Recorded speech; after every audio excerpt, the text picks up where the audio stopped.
Alors justement, Luc, tu as beaucoup parlé des intrapreneurs et ce sont eux qui sont en fait la clé de toute cette transformation. C'est parce qu'il y a des personnes qui prennent ces initiatives qu'on arrive comme ça à créer de la valeur et transformer les entreprises. Et donc, c'était assez normal pour démarrer cette journée qu'on demande à un entrepreneur de venir témoigner. Donc je voudrais accueillir Adrien sur scène. Adrien nous vient de la Société Générale. Je crois qu'il était intrapreneur avant même que la Société Générale ait envie d'en avoir. Il va nous parler de Elixir, qui est son projet. Merci Adrien, le floor is yours. I'm in love with the shape of you. We push and pull like a magnet do. Although my heart is falling too. Bonjour à toutes et à tous. Merci Nicolas de m'accueillir ici. Donc je suis Adrien, je suis intrapreneur à la Société Générale depuis 2 ans. Je voudrais rapidement vous parler de 3 choses. Vous parler un peu d'Elixir pour vous donner le contexte, vous expliquer ce qu'on fait. Ensuite, je voudrais parler un peu peut-être aux responsables intrapreneuriat qui sont parmi nous, vous donner un retour d'expérience sur pourquoi nous avons lancé Elixir et comment. Et enfin, peut-être je m'adresserai plus aux intrapreneurs. Ça fait 2 ans que je suis à la tête d'un projet intrapreneur, vous donner quelques retours d'expérience ou quelques conseils que le projet nous a appris. Donc, très rapidement, pour nous présenter au début, donc qu'est-ce qu'Elixir ? Elixir est un coach bancaire sur l'épargne. Donc c'est un moteur d'intelligence artificielle sur l'épargne qui va aider les épargnants dans leur choix d'épargne. Et puis surtout qu'on a conçu pour aider les réseaux bancaires, donc pas que la Société Générale, les réseaux bancaires en général, on a une boîte B2B, à améliorer leurs relations clients. Pourquoi on a fait ça ? On s'est assez vite aperçu, enfin c'est mon ressenti, c'est le ressenti de beaucoup d'épargnants à qui on parle, que l'industrie bancaire, elle est très focalisée sur des aspects techniques, les prix, les rendements des produits. Par contre, si vous interrogez des épargnants, ils vont en général vous dire que ce qu'ils attendent... Excuse-moi Nicolas, est-ce qu'on peut stopper l'animation ? Ça va un peu vite. Voilà. C'est pas grave, je vais la faire à la main. Les épargnants vont vous dire en fait que ce qu'ils attendraient déjà, c'est que la banque les appelle plus souvent, ou que quand le conseiller vous appelle, ça soit plus clair ce qu'il raconte. Donc voilà, c'est la vision qui nous a conduit à guider Elixir, à créer Elixir, faire de l'épargne non pas un produit mais un service. Et si le guichet en fait d'épargne était toujours ouvert, et si la banque vous parlait très régulièrement et de façon proactive, et si en plus on ne vous parlait pas de produits complexes et pas très intéressants, mais qu'on vous parlait de vous, de vos projets de vie et de vos besoins. Donc c'est ce qu'on cherche à faire sur Elixir, donc avec un moteur qui, basé sur les données du client, va l'aider à identifier ses besoins et lui apporter proactivement un véritable conseil financier. Voilà, juste pour illustrer, puis après j'arrête de parler d'Elixir, mais quand on parle de conseil financier, souvent on parle de choses assez techniques, comme de niveau de risque ou de sujets un peu arides. Pour nous, le conseil, c'est beaucoup plus que ça. En fait, c'est déjà quels sont tes besoins. Ça défile tout seul. Ouais, ça anime tout seul, c'est pas grave. Quels sont tes besoins ? Pourquoi il faut épargner ? En fait, est-ce que c'est faisable ? Est-ce qu'il ne faudrait pas modifier les objectifs ? Comment faire ? Quel type de comportement ? Quel support ?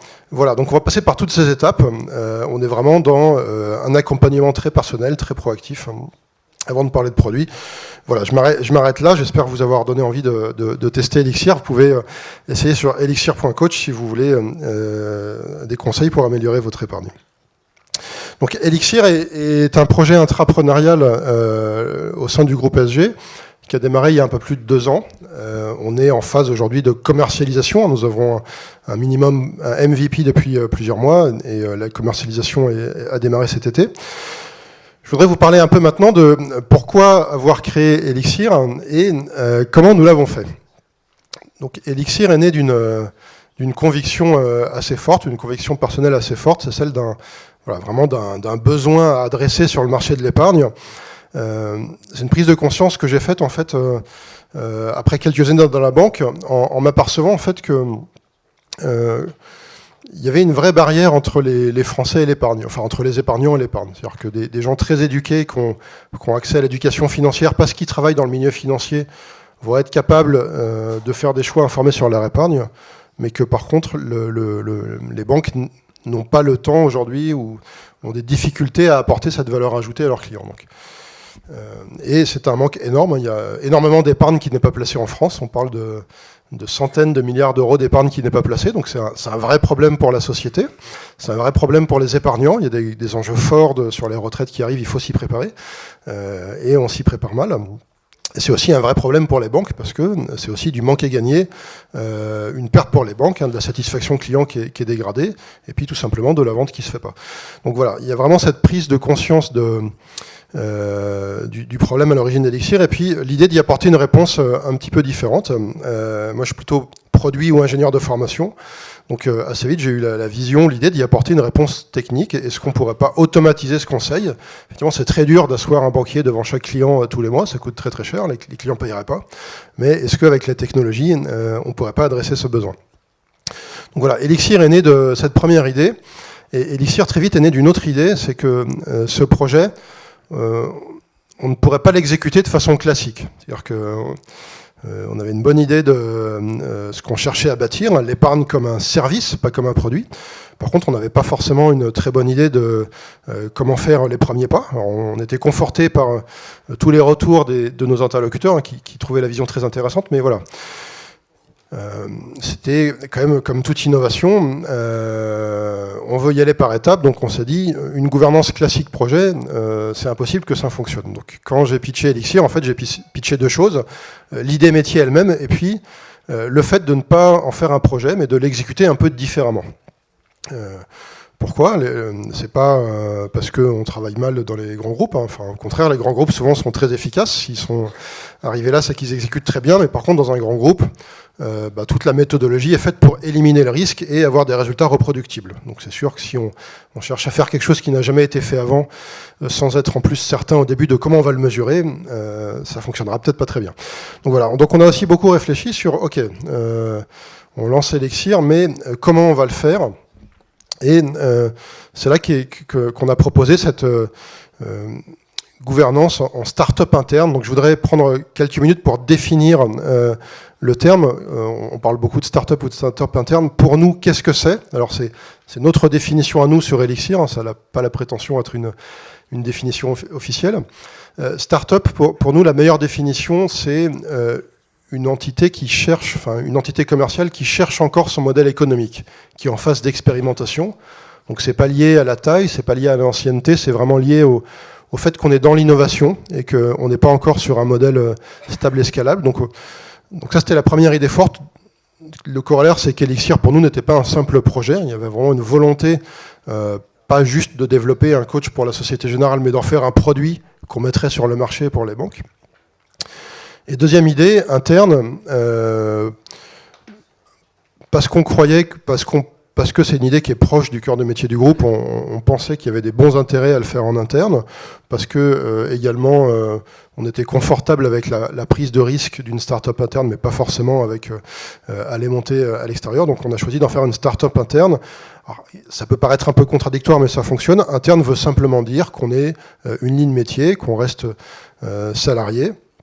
Et par contre, start-up, qu'on fonctionne avec des process un peu différents, dont le but en fait est simplement d'accélérer la mise sur le marché d'Elixir et l'arrivée à un business model rentable avant d'être réintégré de façon plus classique dans une ligne métier. Donc voilà, en pratique, ça fonctionne bien. Donc nous sommes intégrés à une ligne métier, on a des rapports avec elle adaptés, inspirés du monde des startups. On les considère plus comme des investisseurs que comme des managers, nos sponsors. Je voudrais aussi vous parler un peu de la création d'Elixir, pour vous juste vous donner quelques retours d'expérience sur ce qui a été vite ou ce qui a peut-être été un peu plus complexe. Donc, comme vous le voyez sur cette slide, en fait, Elixir a peut-être un peu plus que 3 ans. Le projet en tant que tel, donc la start-up interne a démarré il y a 2 ans. Donc il y a 2 ans, nous avons été détachés à temps plein sur Elixir début 2017. On a construit un produit et puis on l'a rapidement mis sur le marché. Il y a eu un avant. Donc en fait, l'idée originale, je l'ai pitchée fin 2015, début 2016. En fait, j'ai envie de dire, il y a 2 étapes qui ont été très rapidement sur Elixir. Il y a eu la phase d'idéation, entre l'idée et, on va dire, la vision aboutie avec la proposition de business model et de création d'Elixir. Il a fallu quelques mois. Ça a été très rapide, notamment j'ai eu beaucoup de soutien en interne à cette phase. Alors, c'était encore un peu pour l'intrapreneuriat la préhistoire. À cette époque-là, le job de responsable de studio d'intrapreneur, en tout cas, n'existait pas dans le groupe SG à l'époque. Et je pense que c'était pas très répandu en dehors non plus. Mais ceci dit, la Société Générale a un long... l'innovation a une valeur du groupe, quoi. Donc, j'avais quand même reçu beaucoup de soutien du management à ce stade-là. Alors, c'est un stade qui est resté en best effort, mais on m'a encouragé, on m'a aidé à libérer du temps pour mûrir l'idée. Ça nous a mené en 2016, donc où j'ai pitché en fait Elixir. Donc le pitch était à la fois sur l'idée métier et puis la création d'une start-up interne. Je pense que la plupart des interlocuteurs étaient convaincus que c'était une bonne idée de ne pas exécuter Elixir comme un projet avec des KPI trimestriels, qu'on serait incapable de définir et donc qui fonctionnerait pas. Par contre, on avait effectivement, on se posait une question à l'époque, mais voilà, start-up interne, ok, c'est bien gentil, mais ça veut dire quoi concrètement? Parce que c'était pas encore très courant. Et donc voilà, là on a passé un peu de temps à réfléchir sur les aspects RH, les aspects contractuels, les aspects même de gouvernance pour proposer un fonctionnement.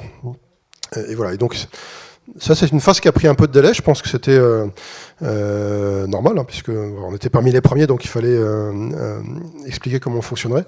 Je pense que c'est une des vertus que peuvent avoir les programmes après d'entrepreneuriat, c'est d'accélérer toute cette phase entre le moment où on a repéré une bonne idée et que quelque part une business unit est prête à la financer, et le moment où on arrive à démarrer concrètement. Voilà, donc si vous avez des questions, on en reparlera peut-être lors de la table ronde. Maintenant, je voudrais juste conclure avec quelques recettes. Alors, on aime bien parler de recettes sur Elixir, mais quelques peut-être retours d'expérience ou d'idées, cette fois-ci plus pour les intrapreneurs. Donc, sur Elixir, ça fait 2 ans qu'on est sur ce projet. Ça a plutôt bien fonctionné. On espère avoir très rapidement, dans très peu de temps, pouvoir communiquer sur nos premiers clients. Je pense qu'il y a 2 idées fortes, moi, que j'en retiens. La première, en fait, c'est vous allez au début, quand vous lancez un projet, être confronté à beaucoup de questions, parce que vous allez aller sur quelque chose qui est nouveau, que ce soit en termes métier, votre idée est nouvelle, mais aussi en termes de fonctionnement dans votre entreprise. C'est-à-dire que start-up interne, vous allez devoir parfois adapter certains process ou travailler un peu différemment. Donc vous allez poser des questions à tout le monde. Est-ce que je peux faire ça? Comment je fais? Ce qu'on a appris, c'est qu'en fait, il faut venir avec les réponses. Si vous venez juste avec une question, même les gens qui veulent vous aider vont vous dire très bien, mais reviens quand tu auras une idée de comment il faut faire, parce que moi je veux bien t'aider, mais je vais pas non plus faire le travail à ta place, j'ai pas le temps. Et donc très vite, on s'est aperçu que si on venait avec une question puis la réponse en même temps, si la réponse était raisonnable, il y avait des très très fortes chances que en fait, la réponse soit acceptée. En fait, la nature a un peu horreur du vide, hein. Ça gêne tout le monde d'avoir une bonne question sans réponse, mais voilà, si vous arrivez avec la bonne réponse, en général, on vous écoutera. Donc c'est vraiment, je pense, c'est un peu pour moi le mindset vraiment de l'intrapreneur, c'est celui qui a tout le temps des réponses à proposer. Ne seront pas forcément parfaites, ne seront pas forcément pérennes, c'est pas forcément les meilleures, mais on a toujours une idée d'une next step qui peut faire avancer les choses. Donc ça a débloqué beaucoup de portes quand on a compris ça. Et il y a un deuxième retour d'expérience un deuxième conseil que je vous donnerais, c'est marrant. Ça, c'est inspiré de quelque chose que j'ai vu dans quelque chose qui est complètement orthogonal aux startups. C'est les formations de type Project Management Institute, ou PMI, je ne sais pas si vous avez entendu parler. Une des choses qu'ils vous apprennent sur un projet, il faut gérer les parties prenantes. Et ça, c'est vraiment quelque chose, je pense, c'est très pertinent même dans le contexte d'une start-up interne. Quand je discute avec des gens dans d'autres entreprises ou ailleurs qui sont entrepreneurs, parfois certains ont un retour d'expérience plus mitigé que le nôtre. Notamment, il y en a qui s'étonnent parce que ils ont l'impression de bien réussir leur projet, mais ça se passe pas forcément bien avec leur sponsor ou leur boîte. Je pense qu'il faut se rappeler que sur un projet intrapreneur, en fait, vous avez quelque part, vous avez quand même il y a 3 parties prenantes ou 3 personnes. Il y a vous, l'intrapreneur. Il y a le sponsor qui finance le projet, qui est souvent, en général, la direction générale ou le patron d'une ligne métier. Donc lui qui a intérêt à vous voir réussir, il finance le projet, et enfin, il partage la vision avec vous. Et puis souvent, vous avez quand même un troisième acteur, parce que vous restez dans un groupe. Vous avez souvent une entité à laquelle vous êtes rattaché, un manager avec qui souvent les liens sont pas forcément très proches, parce que il a fallu vous installer quelque part et vous êtes arrivé là. Et donc voilà. Donc par rapport à un projet classique qui est simple, parce que vous avez vous et le client, bah là vous êtes trois, vous avez vous, un sponsor et puis une structure d'accueil. Et je pense que c'est très important de garder l'intérêt de ces trois parties prenantes pour que ça fonctionne bien sur le long terme. C'est-à-dire que votre sponsor va être intéressé au succès financier de votre start-up interne, votre structure d'accueil peut-être pas, mais peut-être qu'elle va en attendre des retombées en termes d'image ou d'innovation. Donc voilà, arriver à identifier ces leviers, arriver à répondre aussi aux attentes de chacun, et je pense que ça se passera aussi bien sur le long terme et pour la suite. Voilà. Et enfin, si je devais donner peut-être un dernier conseil, je ne l'ai pas écrit, mais c'est n'hésitez pas à vous lancer. C'est une super expérience, vous apprendrez plein de choses, vous rencontrerez beaucoup de gens, et en fait, vous serez aussi rapidement très légitime. Il y a beaucoup de choses nouvelles ou de questions, vous n'aurez pas la réponse, c'est pas grave. Je me rappelle quand on s'est lancé, les gens nous disaient mais vous allez, enfin c'est une bonne idée, mais vous allez jamais réussir. Vous n'êtes pas en fait, vous êtes plutôt produit. Vous n'avez jamais vendu à des épargnants. 6 mois après, ils nous disent ce qui est génial, c'est que vous avez une vision vraiment différente. C'est vraiment ça qu'il fallait. Ça nous aide beaucoup, quoi. Donc voilà, n'hésitez pas à franchir le pas. Merci beaucoup.